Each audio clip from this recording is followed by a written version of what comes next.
Hey there, Alistair here, back in the workshop. Now, today I am going to do a video on how I make one of my Bushwood original bushcraft knives. Now, I think it was a couple of years ago, I did actually do a 3-part video on how I make one of my, I think it was a Brumby, but it was like a more lightweight version. And I don't know, for some reason I managed to delete it was 3 episodes and I managed to delete the second one somehow. I don't know, I did it and I couldn't find it anywhere else, so I kind of figured I might as well just wipe the whole lot off and just do another video on how I make one of my knives. So all my knives are stock removal, and if you don't know what stock removal is, you start off with a piece of steel like this, which has already been kind of forged, hammered, or not so much hammered, but forged out in a factory, cut into strips, and that's what you actually make the knife out of, and that's called stock removal. Now, I used to do a bit of forging and stuff like that back in the day, but I think, as I said in the video that I made before, now where I live, I can't actually do a load of hammering and banging on an anvil all the time because it would just drive the neighbours nuts. So stock removal is the way that I make knives now, which kind of suits me really, because elbows, hands and everything else is just, you're basically taking out one of the big steps of knife making if you're forging a knife, which I admire people that actually forge knives out that completely from just a piece of steel. But when you do it stock removal, you're kind of eliminating that whole first sort of process of having to hammer it and all those kind of things you go through. So stock removal is what I do now. Anyway, back to the kind of gist of what I was trying to say to start with. So yeah, I deleted one of the episodes, so I thought I'd make another video, and obviously more up to date. So we're going to go from a piece of steel looking like that to one of my Bushwood original bushcraft knives, which is one like that, which is the one that's based on the Woodlaw, Alan Wood, Ray Mears Woodlaw knife. So slightly different because I've made it a little bit kind of wider in the blade profile. The handle's kind of got a bit more shape to it there for your fingers, and I think that overall the handle is a little bit bigger, wider. But so I shall do this video. I'll probably split it up into, might do 4, because I think the last one was 3. So I might kind of split it up to 4, just do 4 shorter ones, because I think the last one, each video was quite long, so it's probably easier to do them a little bit shorter, I think, anyway, and so you don't get so bored. Anyway, so yeah, so we'll be starting off with a piece of steel like this, and we shall go through all the stages, and at the end we shall have a finished, completed knife. So what I might do, I might actually do this knife as a kind of like a giveaway or something like that, or I'll kind of work something out. I'm not 100% sure how the ways of doing it all, but we'll do something. I might do it as a giveaway knife, something like that. Anyway, so we shall start off with the first process. So we'll head to the bench. Now I have got these profiles of I've actually got all the knives that I make. So I've got this is the Bushwood original. This one is the Dingo, which is a little bit smaller than you can see there, it's a little bit smaller than the Bushwood original. So I've got various models. I've got the bobtail here, so they're all just in aluminium cut out with the holes. I don't actually use these for centering the holes. All I do is mark through these so as I know, so the holes are in the right place, and then I measure out the actual blade, and then, as we'll get to that in a bit, and center the holes when I actually mark it out on the steel. So we'll start off with so this is the Bushwood original. Anyway, so I have got Engineer's Layout ink, which I do use, but for quickness, the good old indelible or permanent marker does just a good job really. So if you're, if you're in a bit of a hurry or whatever, and you just want to get it on there, and it dries really quick. It gives you pretty much the same effect as the layout fluid. So then basically what I'll do, I'll lay the blade out on there and then clamp it up. Just one little clamp will do it, just in the middle there, just so it stops it from sliding around. Then we shall just scribe around.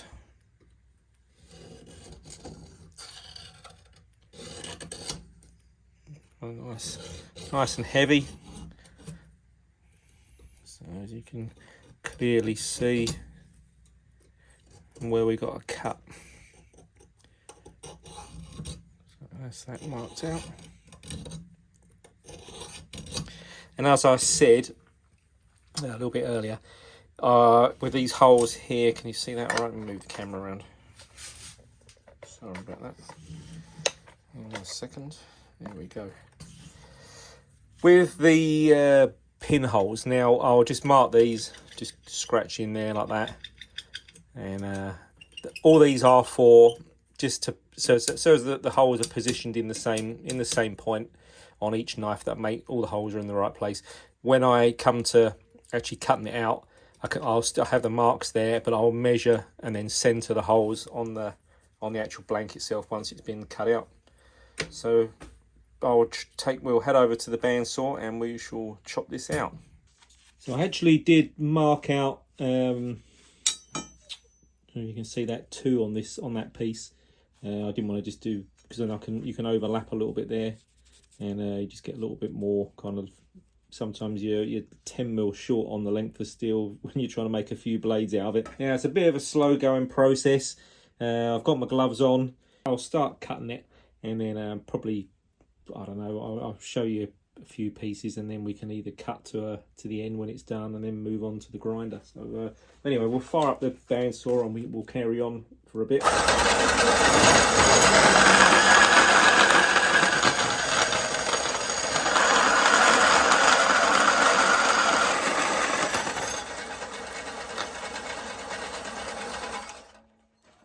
So as you can see, that's about as much of a curve sorry, that's about as much of a curve you'll get with this bandsaw. The blade's fairly thick, and it's not that sharp as well. It's a little bit blunt, so it needs replacing. But you can see you get a slight curve on there. Not, you can't follow the profile. Like that front edge there, I'll have to probably do that in 2 cuts because you won't get round there in one. And obviously the handle area as well, where you can see the more intricate curves there, you won't get round there in one, so you probably have to do like 4, 2 that way, 2 that way, and then the same the other way there, and then eventually you kind of cut it out and close enough to the lines there, and then you can head to the grinder and give the profile a nice shape up. So I'll finish cutting these out and then we'll head to the grinder in a bit. One thing I do actually on the longer cuts, so if you're going kind of from there all the way down, or this back edge here, they're long cuts, you can do those in one go. I do actually use a bit of cutting fluid, so I'll just dribble a little bit of that on there. It's like an oil water mix, and just helps cool the blade a little bit. So we'll get back onto that. Right, there we have the profile rough cut on the bandsaw. Every time I do it, every time. I filmed that 3 times. I dropped it every time, so I'm just gonna leave that now. So here we go. There we go again. So there you can see the rough profile. The cutting fluid that I use on there takes a bit of the blue off, but you can still see the scribe line. You might not be able to see it on there, but I can see it pretty clear. So we've cut it rough, so now we need to head to the grinder and shape up all those edges and get the profile nice, all the handle area nice, and make sure the blade there is nice and flat. So we'll head to the grinder. So on the grinder I've got an old 36 grit belt, so I tend to keep all the belts that are wearing out. and then they're pretty much useless for anything else, but they're okay for, you know, taking that excess off around the profile. So always keep your old belts, and then when they get to a point where they're worthless, then bin them. Otherwise you end up, if you put a brand new belt on there, you literally ruin it trying to, because you're at 90 degrees there, all your grit is just going to get hacked off straight away off the belt. As soon as it hits that edge, you're just going to ruin that brand new belt. So save yourself some money. Always use old belts when you're grinding. And I shall finish it. I normally finish with like a 120. So I'll go from the 36 grit and I'll swap over to 120 and then just run around the edges. And I've also got this plate on here. I don't know if you can see that. Tilt it up a little bit. Stay there, it keeps dropping down. I've got this plate here, which I can put that on there like that, and then just do the around the handle area there. Just gets it nice and square, and then we're ready for marking out and drilling some holes. So I'll fire the grinder up and we shall do this profile.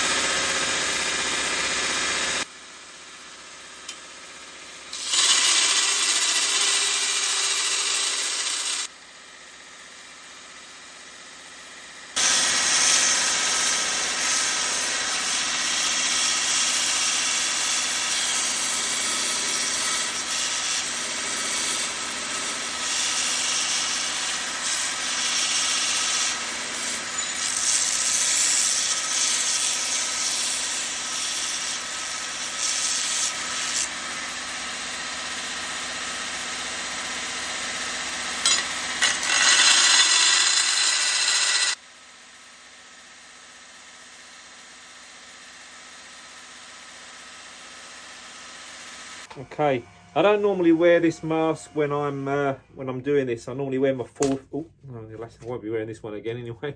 The elastic's just gone. Oh, and that piece. Look at that. Anyway, as I was saying, I don't normally use those masks when I'm doing this. I use my full face thingy, but it's just when you're filming, it's a little bit easier just to put that on, and you know, you can see what you're doing better. But anyway, we've got the profile there. Nicely shaped up. I haven't dropped it this time. So now I'll go to a probably go to like a 120 belt, and then just go around it again, getting rid of all the scratches, and then we'll head over to the bench, mark it up, and drill some holes. As you can see, we have ground that edge there. That's with a 120 grit there. So it's taking out all the 36 grit marks, which is what we want. And we've got a nice profile, nice even profile all the way around. Perfect. And now just take I've got just these little fine files. Just take any burr that's formed on around that edge. Take that off, just not sharp. Then we can mark it out. That's it. Nice and smooth all around the edges. Now I'll re-blue the handle area, and we can mark it out for the handle holes.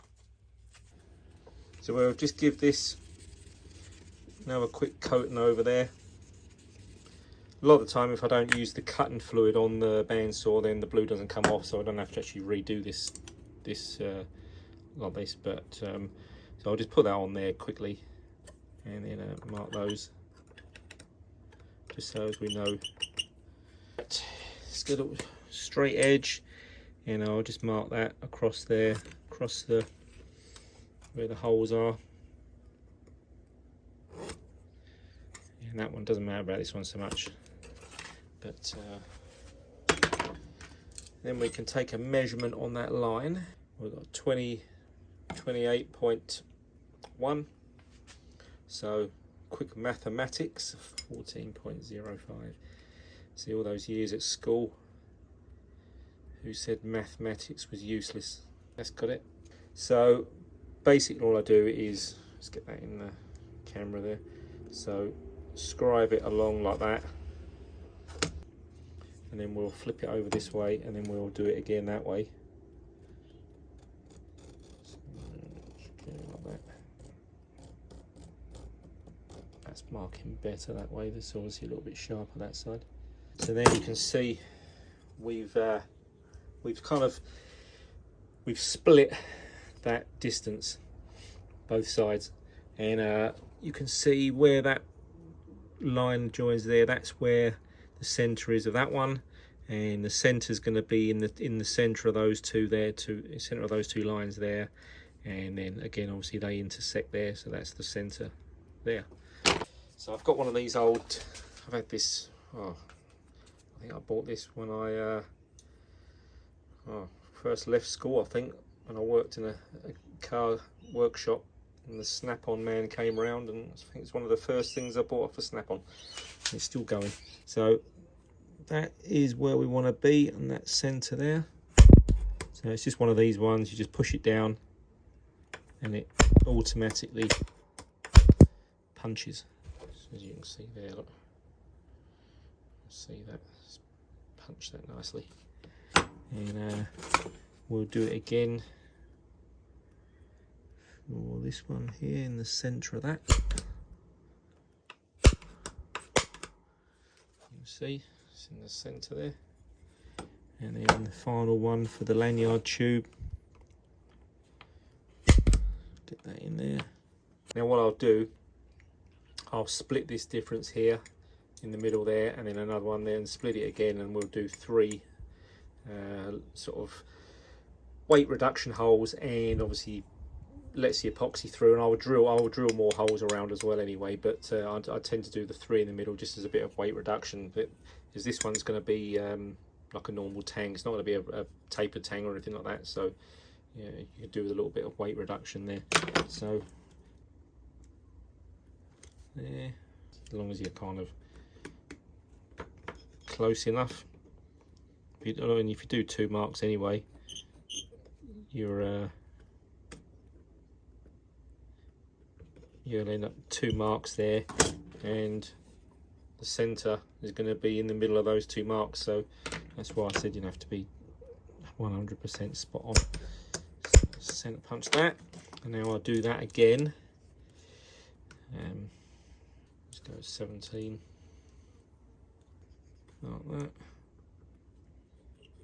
Like that. That one in the middle of those 2 lines. It's going to be equal. So there we go. So we've got the 3 holes for the fixings. So I think this one I'm going to do loveless bolts. So these are just like little nuts really that go in either side on the handle, and you countersink the handles for these nuts to sink into. But you have to make sure that you drill the right hole, because normally if I was doing just a mosaic pin or brass pin, they're normally about 6.5 mil, so you drill those 2 holes 6.5 mil for those pins to go through. These are a lot smaller. You can see the threads. Is that going to focus? You see the threads are a lot smaller. The actual nuts I think are 8 mil, but the actual thread itself is 4 millimeters, so you need to drill 4 millimeter holes there. And then obviously the lanyard tube, depending on what size lanyard tube you're going with, again that's normally around 8 or 9 millimeters. So I shall just do some other holes around, mark out some holes, and then we can hit the drill press.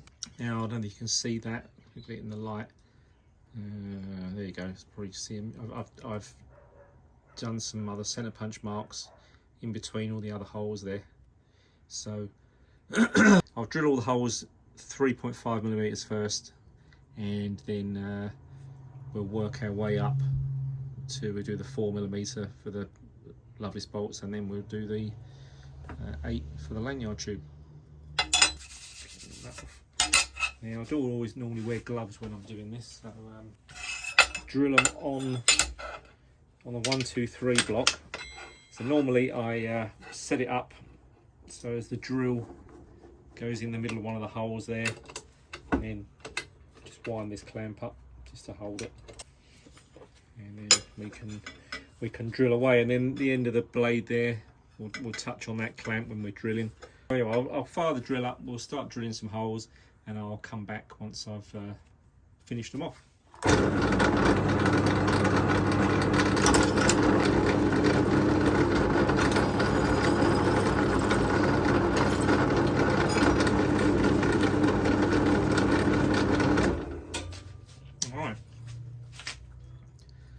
there we got all the holes drilled. Now I shall do the pinholes and the lanyard tube, and then we'll do the other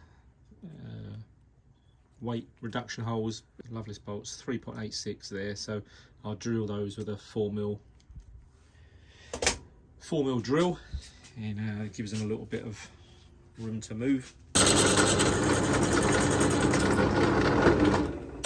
got those in 4mm. Now we'll go to 6.5. Let's clean all that off. And remember to drill the right holes. The amount of times I've done this where you think, right, okay, I know which ones are the pinholes, and you end up drilling the wrong size, and then you end up having to put bigger pins, mosaic pins or brass pins in, not lanyard, not loveless bolts. So don't make that mistake. The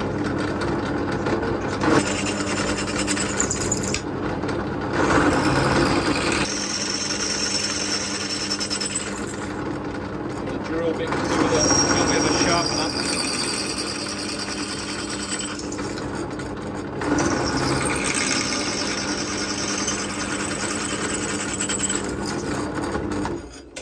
Right. So now we've got the 6.5s and the lanyard tube. We need to go big with that. I think that's normally 8mm. Is that 8? Yep, that's 8. So this is the lanyard tube.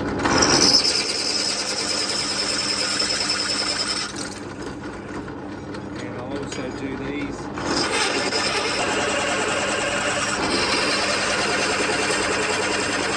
As you can see, that cuts easy, and doesn't need cutting fluid or WD on there.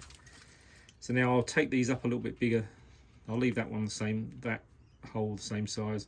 Then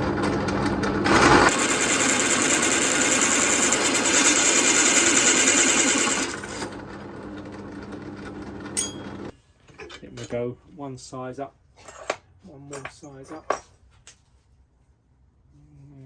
Yeah. Brew. How you doing? Come and see what's going on? Come to see? Make sure those holes are all even. Yeah?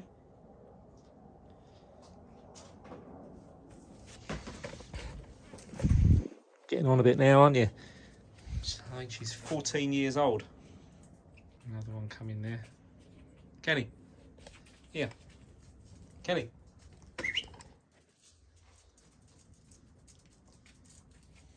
Kenny. There's the other one. Pair of mongrels. There's nothing to eat in here. Nothing to eat. See ya. 10.4mm drill bit.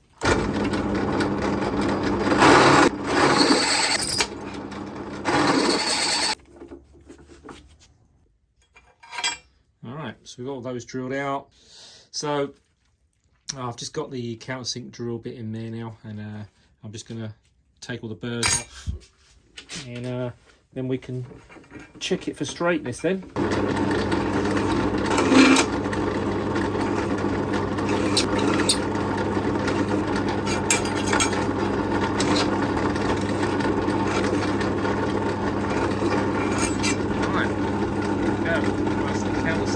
So we're all drilled and countersunk nicely. Now you can see it's a time consuming part of the build, but yeah, you could just whack a load of holes in there wherever you want, and but I like to drill them so they're nice and evenly spaced. I know you're not going to see them, but I know in my head that I've drilled them, I've marked them all out. They're all nice and symmetrical, nice and even. And I don't know, I just, each process that I do, I just try my best at each process. Well, I don't try my best, probably the wrong kind of word, but you just want to make sure every stage of the build that things are right. And I don't believe in cutting corners, and you know, that's gone throughout my life, as in when I used to spray cars for a living. It's all in the preparation. Actual spraying a car, putting the top coat on, could take like half an hour, but the actual preparation, which is the bit you don't see, is what makes the finished article nice in my eyes. So this is no different, really. You're still going through the same processes. You're still going through preparation, and I don't know, it's just jobs, they call it job satisfaction, that you know you've drilled things out symmetrical, probably OCD, but I don't know, it's just the way I like doing it. I like to know things are right even though you don't see them. So there we go, we're drilled, we are countersunk, and now we've got to find out whether it's flat. I'll get it on the flat plate, check it for straightness, and then the final process before heat treating is to just put it on the grinder, just grind the flats nice and smooth, and then we're pretty much ready for heat treating. The only other thing I might do is add some jimping to the back of the blade there. I've got one here. I don't actually normally do these on the Bushwoods, but I was asked to do one a while back, and I think it's actually quite a nice look to it on the back of the spine there. It's kind of got two functions, really. You can it's obviously where your thumb goes on the top of the blade there. It gives you a little bit of grip, and also you can use it for scraping if you're scraping like bark, or your whatever you want to do. If you've got that little bit of toothy edge there, you can use that for lots of things, for fire lighting, whatever. So it's actually quite a good idea, I think, on a lot of the bushcraft knives. Yeah, so we'll head to the high-tech flatness device. So here we have the high-tech flatness checking device. Basically, marble tile. So give it a good clean up so there's no grit and dirt on there, and then you can lay the blade on there. Now, if you hold one end and tap the other, you'd think, well, that's flat. But if I flip it over, you can hear that it's not flat. So the only reason it doesn't bounce is because it's bowed that way.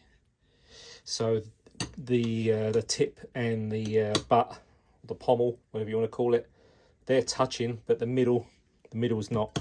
So you can hear that it's not touching in the middle. So normally what I do is kind of hold it at a certain point of the blade there, and you can sort of work along, and you can hear where it starts to tap, and then you kind of got an idea of where it starts. So it's definitely high on that end, and it's going here, and you can just kind of probably feel it's around about there, that it's a little bit high. So I normally just take it into the vise and then just give it a little, that's that. That's all it needs, doesn't need much normally. And so that's already there, look, you can hardly hear that tapping now. So just that little bit of a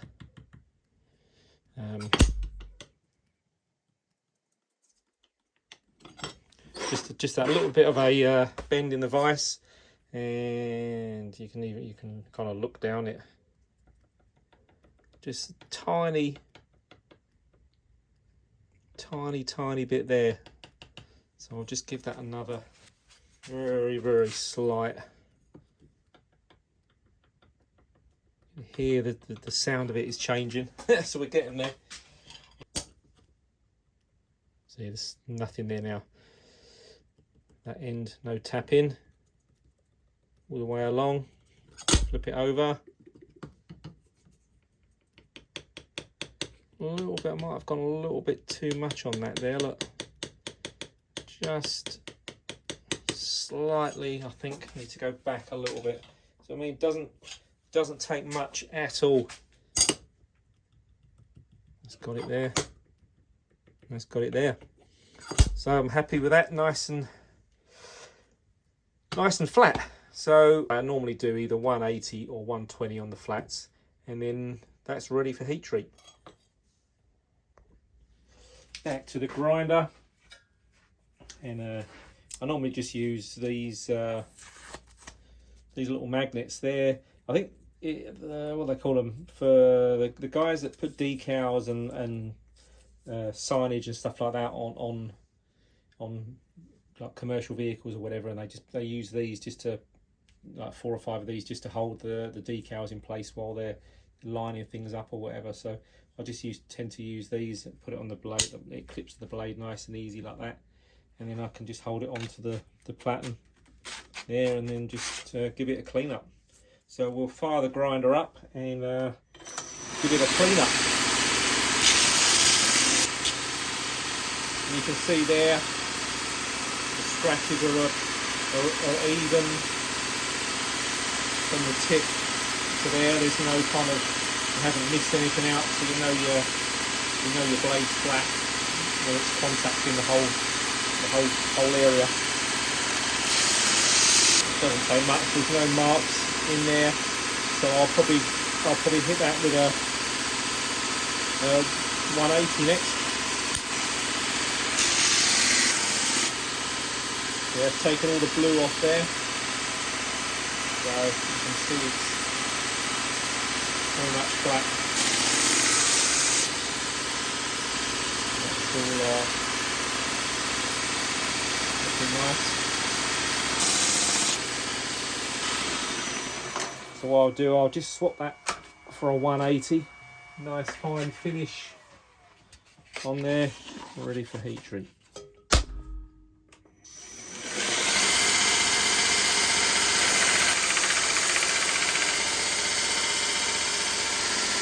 Mark there, you can see it. But, I tend to try and get them out as much as I can. That way, when it's heat treated and it's hard, there's less marks to try and get out.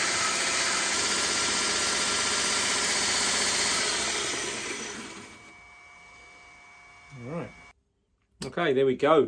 So that's nicely cleaned up and finished in 180. And basically, that's ready now for the next stage, which is heat treating. If I might actually do some jimping on the spine there. So what I'll do, let's just go back to the bench quickly, and now the handle material is going to come to around about there. We do it on the top as well, like that. So this is the jimping file. Right, so we're clamped up in the vise there. Yeah, so we start it around about there. So the good thing, it's got a smooth edge on here, on this side. Here, it's got a smooth edge, so you can run it, you can put your thumbnail. I tend to tip it down a little bit to start with, just so as it starts to cut. Then gradually bring it more horizontal till you're kind of perpendicular with the actual blade itself.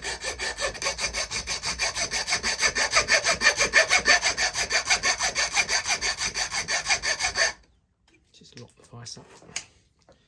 You can see they're cutting in nicely there. I think that's got it.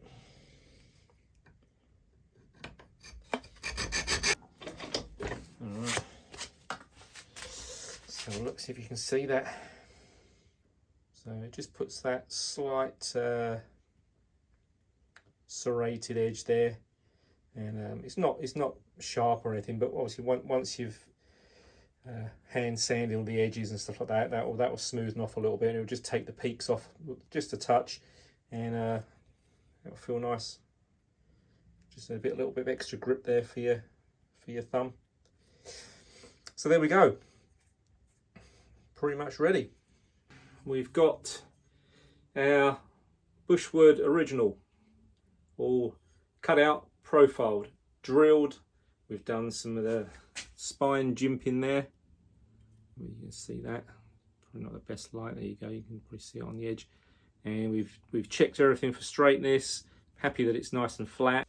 So we've gone from that to that, and there's a lot of work involved, and hopefully with these videos it will make people appreciate the amount of work that goes into building a handmade knife, and that you're not going to become a millionaire by making knives, because it's just such a time-consuming process. I'd say at least 3 days of work, and yeah, just a lot of hours that goes into making a knife. So yeah, we've gone from that to that in a couple of hours. So now really all we've got to do now is go on to the next stage, which will be, I'll do that as another video. I'll do like heat treating, and then obviously tempering as well. So yeah, so there we go. Bushwood original, nicely profiled, ground flat, holes drilled, jimping, ready for heat treat. If there's anything there that you're not 100% sure of, or you want to kind of question me on why I've done this or why I've done that, then stick some questions in there or comments, and go from there. So like and subscribe, and I shall see you on the next video. So stay safe. Cheers. See ya.